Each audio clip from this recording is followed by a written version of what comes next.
Welcome to Artistic Adventures. Today we're beginning a new project, and this will be our Chinese style doll. And in addition to starting that project, I did some research on dolls and Chinese costumes and ran across some interesting history that I want to share with you also. As you could see from the banner at the title, there's lots of different dolls and lots of different costumes in this Chinese doll category. Here's a sort of stylized one with her peepaw musical instrument. This one looks like she might have been in a smoky bar in Hong Kong serving drinks to Indiana Jones at one point in her career. And then this beautiful doll in this flowing long outfit that might have been an imperial princess. This particular this picture I found particularly intriguing and compelling. I wish that I could say I'll make the doll look like that, but what we'll probably end up doing is taking elements of some of all of these and coming up with our own design, but one that's reminiscent. Pay attention to those long white sleeves. I'm going to tell you more about that later, but they did play a role in the expressiveness of people back in that era. The doll I want to talk to you about, the history, is this Chinese opera doll.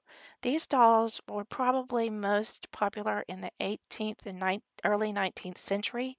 They were part of the historical Chinese theater that had, been around since ancient times, but sometimes the poor people couldn't go to those. So sometimes these dolls were used in puppet shows, and this is an ancient looking stage here with a few dolls in it.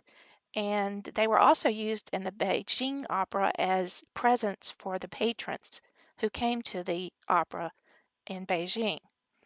And they're they're still actually doing these puppet shows in different areas.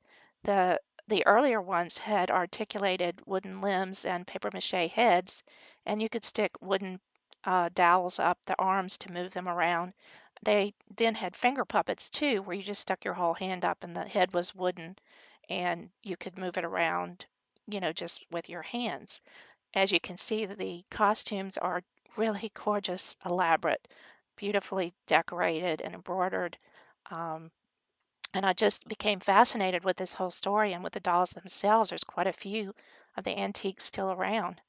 They have these delicately painted features. This is would be a male doll, and the females tended to have white faces because up until the 1930s in the theater, women were not allowed to be actresses, so men portrayed them, and they painted their faces white to recognize them.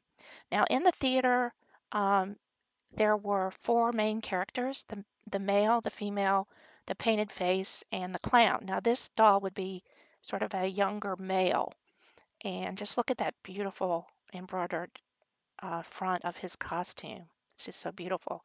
This would be an older male, and he's wearing a black hat with wings. And then the females had different costumes based on their station. Like this would be a really rich one. This one might have been too, but they could have had costumes that indicated they were of a lower status.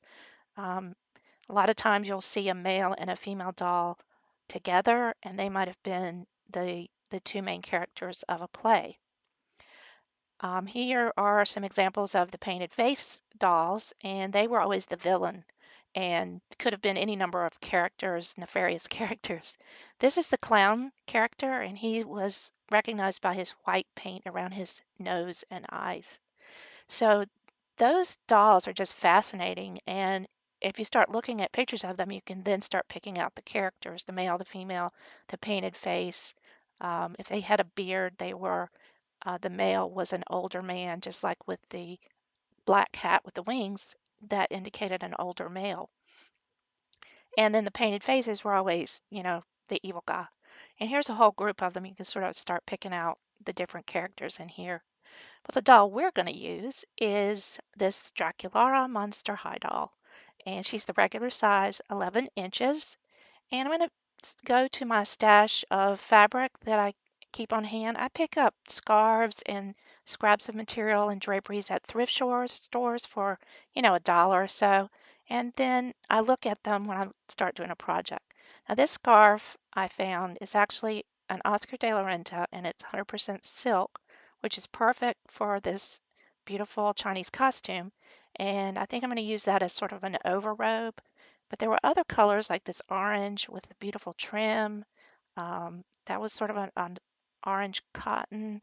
And then there's different purples. There's a light purple, a dark purple, a periwinkle, and there's pink. So I think basically I'm going to use the purple and the pink as the flowing undergarments, and I might use this darker purple in some trim. And that's kind of how I see this project coming together in my head. Hopefully it'll work out and we'll come close to this beautiful costume.